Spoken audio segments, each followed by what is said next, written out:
Hello everyone, welcome to Okhom E-Shiksha. আজি আমি Assam Tribune paper discussion কৰা কথা আছিল। So ইয়াতে পেপাৰৰ important articles খিনি মই properly ইয়াতে তোমালোকক explain কৰিম। ইয়াৰ প্ৰথম আৰ্টিকেলটো হৈছে the tea board not to Dibrugarh auction center, ঠিক আছে? আৰু এটো যদি আমি চাওঁ, this will be what? This will be the third auction center. আৰু এটো এই অকশনটো কোনে অৰ্গানাইজ কৰিব? দিস অকশন উইল বি অৰ্গানাইজড বাই কি অসম চাই বাজাৰ লিমিটেড, ঠিক আছে? আৰু আমি ডিব্ৰুগড় কথা যদি চাওঁ, এটো হ'ব আমাৰ the city of India. Next আৰু এটা আহিছে, the article is based on what? Borjuli wetland. So' এই আমাৰ বৰজুলি ৱেটলেণ্ডৰ কথা এইটো আৰু এবাৰ আহিছিলে।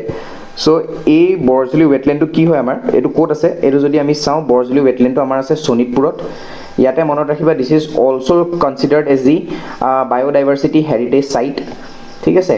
আৰু দিছ বৰজুলি ৱেটলেণ্ডত এটা বহুত ইম্পৰ্টেণ্ট এটা ফেক্ট আছে ইয়াতে, কনজাৰ্ভেশ্যন অফ ৱাইল্ড ৰাইচ। আৰু এই কনজাৰ্ভেশ্যন অফ ৱাইল্ড ৰাইচৰ এইটোৰ নাম হৈছে আমাৰ অৰ্জিয়া ৰুফি পগং, ঠিক আছে? এইটো যিটো প্ৰজেক্ট চলিছিলে আমাৰ, যেনেকৈ দ্য ৰেকগনিশ্যন ফৰ, এইটো যে ইয়াতে লিখা আছে যে recognition follows the institute conservation and management of wild rice project, ঠিক আছে? Implemented since 2002। এইটো যিটো ৱাইল্ড ৰাইচ প্ৰজেক্টৰ কনজাৰ্ভেশ্যনৰ মেনেজমেণ্ট অফ ৱাইল্ড ৰাইচ প্ৰজেক্টৰ যিটো আছিলে, এইটো 2022 চনৰ পৰা চলি আছিলে, ঠিক আছে? আৰু এইটো কোনে ফাণ্ড কৰিছিলে? একচুৱেলি যদি আমি ফাণ্ডিংটো চাওঁ, NRAA। NRA কি হয়? National rainfed area authority. আৰু এইটো এক্সিকিউট কোনে কৰিছিলে? আইকাৰে কৰিছিলে। আৰু এইটো কোলাবৰেশ্যন কাৰ লগত আছে? আমাৰ অসম ষ্টেট বায়'ডাইভাৰ্চিটি বৰ্ডৰ লগত, ঠিক আছে? এইটো আৰ্টিকেলৰ ৰিলেটেড এইখিনিয়ে ইম্পৰ্টেণ্ট হয়। তাৰপিছত নেক্সট চাম আমি FCRA, Bill and government NGO কোলাবৰেশ্যন। চ' এতিয়া যদি তোমালোকে চোৱা যে what is the meaning of this FCRA, ঠিক আছে? FCRAটো কি হয়? এইটো হৈছে তোমাৰ foreign contribution regulation amendment bill of 2026, ঠিক আছে? চ' এইখন যিখন বিল আহিছে, এই গোটেই আৰ্টিকেলটোত এটা বহুত ইম্পৰ্টেণ্ট আমাৰ ইছ্যুজ আহিছে, ঠিক আছে? ইয়াতে কেইটামান ইছ্যুজ আছে এই বিলখন related.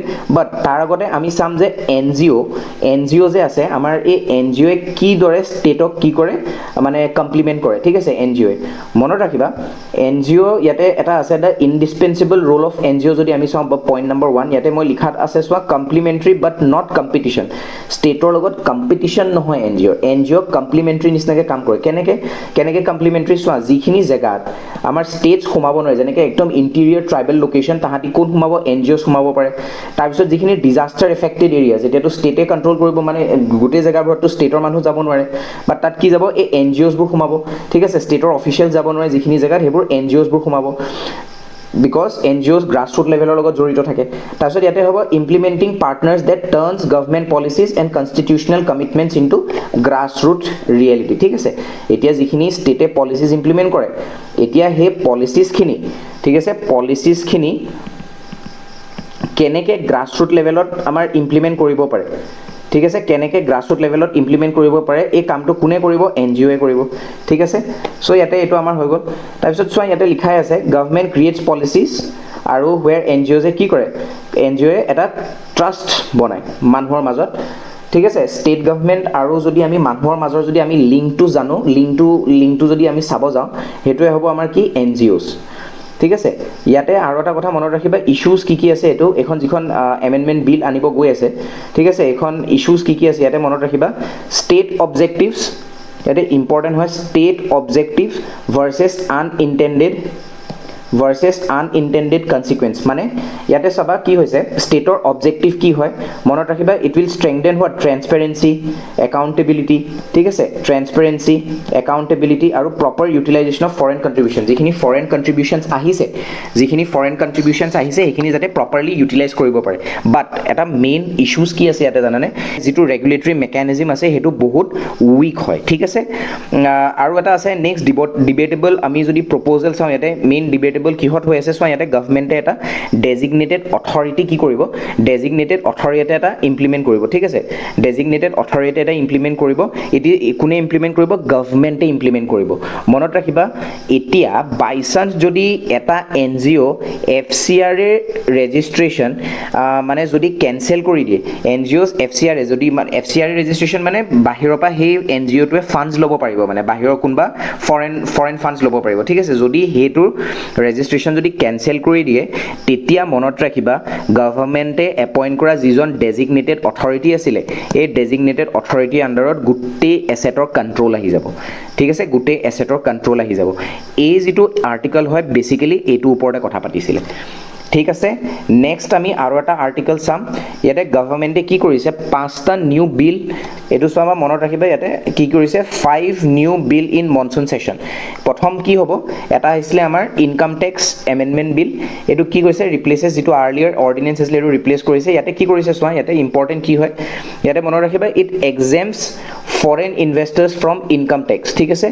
exempts foreign investors from income tax on interest earning and capital gains generated from government securities ঠিক আছে মানে ইয়াতে কি কৈছে যিখিনি ফৰেন ইনভেস্টৰ্স তাহাঁতি যিখিনি ইন্টাৰেষ্ট ইয়াপা পাই আছে ক্যাপিটাল গেইনছ জেনাৰেট কৰি আছে ধৰি লোৱা এতিয়া কি হয় আমি সাপোজ বুলে ধৰি লোৱা আজি তোমালোকে মিউচুৱেল ফাণ্ডত কিবা ভৰাই থৈছা তাৰ পৰা আমাৰ কি হয় এটা প্ৰফিট আহি থাকে ন বা আমি ইনক্ৰিজ হৈ গৈ থাকে ফাণ্ডটো চাবাচোন তাতে যদি তোমালোকৰ কি লাগে তাতে ক্যাপিটাল গেইন টেক্স এটা লাগে সেই বস্তুটোৰ পৰা মানে এই ফৰেন ইনভেস্টৰ্স খিনি বাচিব হেতুৱে কৈছে কি ইট এক্সেম্প্ট কৰি দিছে ঠিক আছে they will not be taxed তাৰপিছত নেক্সট কি হৈছে ইয়াতে design to strengthen India's debt market control কৰি দিয়া লগে লগে কি হ'ব it will attract global contributions also মানে global capital ইয়াতে flow হ'ব আৰামছে তাৰপিছত next আৰু এটা important articles আছে এটো আৰ্টিকলটো হৈছে Supreme Court number of judges amendment bill ইয়াতে কি কৰিছে জাজৰ সংখ্যাটো কিমানৰ পৰা কিমানে লিয়া কথা আছে 33 পৰা 37 লৈ নিয়া কথা আছে বাট এই 37 ৰ ভিতৰত আমাৰ এই CJI এক্সক্লুড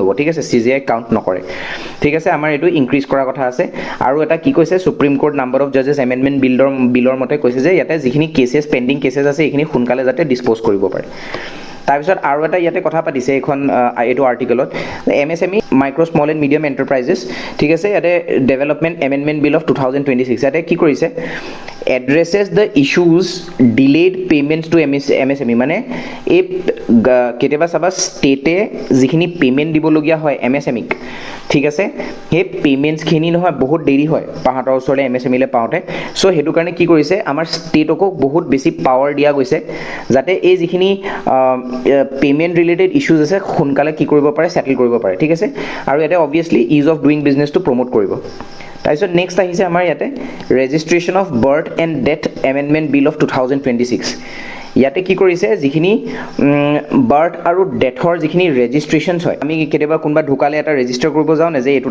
টাইমত ঢুকাইছে বাট এখন আহুতে আমাৰ দেৰি লাগে বাট একৰ্ডিং টু দিস বিল এটো কৈছে যে তোমাৰ ৰেজিষ্ট্ৰেচন ৰিলেটেড যিখিনি rules আছে হে ৰুলসবোৰ কি কৰিছে much stricter regarding what registration of birth and deaths ঠিক আছে তাৰপিছত আছে prevention of insult to national honor amendment bill of 2026 ইয়াতে কি কৰিছে if someone is disrespectful towards the symbols or it undermines national honor then tougher and stricter legal actions will be taken against that ঠিক আছে হেতুৱে কৈছে আৰু তোমালোকে মোক কবাছন article 51 ৰ ৰিলেটেড আৰ্টিকল 51A এটো তোমালোকে এই যেটো আৰ্টিকল 51 ইয়াৰ লগত কেনেকৈ ৰিলেট কৰিব পাৰা মোক তোমালোকে কমেন্টত কবা ঠিক আছে নেক্সট আৰু এটা আছে কি আমাৰ ইম্পৰ্টেন্ট হয় ওয়াৰ্ল্ডৰ যেটো লাৰ্জেষ্ট ফেসিলিটি এটা ৰিসেন্টলি কনস্ট্ৰাকচন হল যে ওয়াৰ্ল্ডৰ largest automated card production facility car under hobo Amul Bengal